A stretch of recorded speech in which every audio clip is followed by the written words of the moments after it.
Assalamualaikum warahmatullahi wabarakatuh, sahabat digital. Tahukah kalian, Pulau Nusa Kambangan dikenal sebagai Pulau Bui.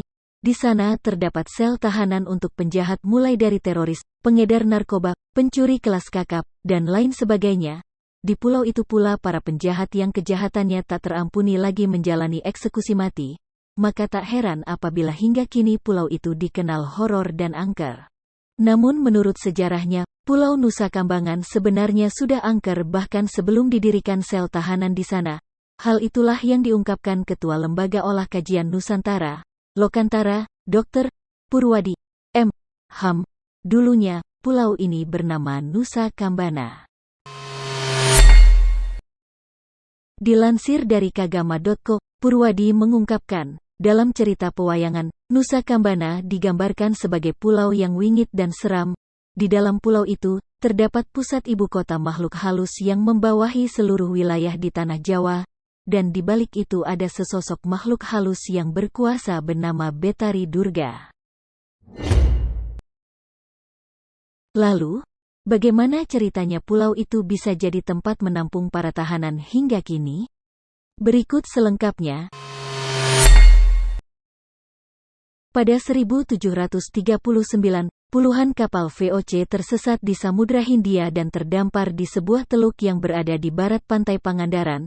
Berawal dari itulah, pemerintah VOC memerintahkan Paulus untuk melakukan survei lokasi dengan mengitari Segara Anakan, Teluk Penyu, dan Nusa Kambangan. Dari hasil survei, Paulus menyimpulkan bahwa daerah itu cocok untuk dijadikan pelabuhan di bagian pantai selatan Jawa. Pada tahun 1836, VOC membangun benteng Karang Bolong yang berada di Pulau Nusa Kambangan. Pembangunan benteng itu dilakukan untuk melindungi wilayah itu dari ancaman bajak laut. Ketika sistem pengamanan tak bisa lagi mengandalkan benteng Karang Bolong, dibangunlah benteng di Semenanjung Cilacap yang kini dikenal dengan nama Benteng Pendem. Namun wabah malaria membuat pembangunan benteng itu tersendat dan menyerang 80% tenaga kerja yang terlibat dalam pembangunan benteng itu. Karena menyerang banyak penduduk, maka diputuskan pembangunan benteng dikerjakan dengan tenaga narapidana. Untuk itu, dibangunlah penjara dari bambu di sekitar benteng Karang Bolong dengan kapasitas 300 napi. Pada tahun 1908, Nusa Kambangan ditetapkan sebagai Pulau Bui oleh pemerintah Hindia Belanda. Setelah penetapan itu, di sebelah selatan Pulau Nusa Kambangan dibangun penjara permisan dengan daya tampung 700 orang. Tak hanya ditahan di penjara, tenaga para napi itu dimanfaatkan untuk pembukaan ladang karet di pulau.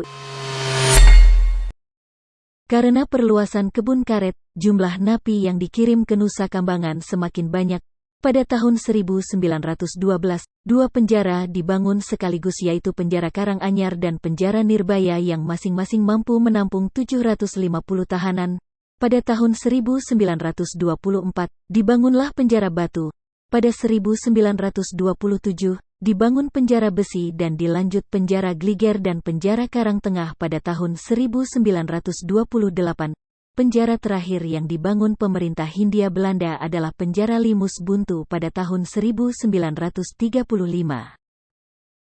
Kini, Penjara Nusa Kambangan tak hanya menjadi tempat mendekam tahanan melainkan jadi tempat eksekusi mati narapidana kelas kakap. Pelaku bom Bali, Amrozi dan Mukhlas dieksekusi di sana. Begitu pula dengan gembong narkoba Bali 9 asal Australia, Andrew Chan dan Miyuran Sukumaran. Sahabat digital, itu merupakan sejarah dari Nusa Kambangan. Mudah-mudahan apa yang telah saya sampaikan bermanfaat untuk semuanya dan terima kasih telah menonton video ini. Sampai jumpa di video bermanfaat lainnya.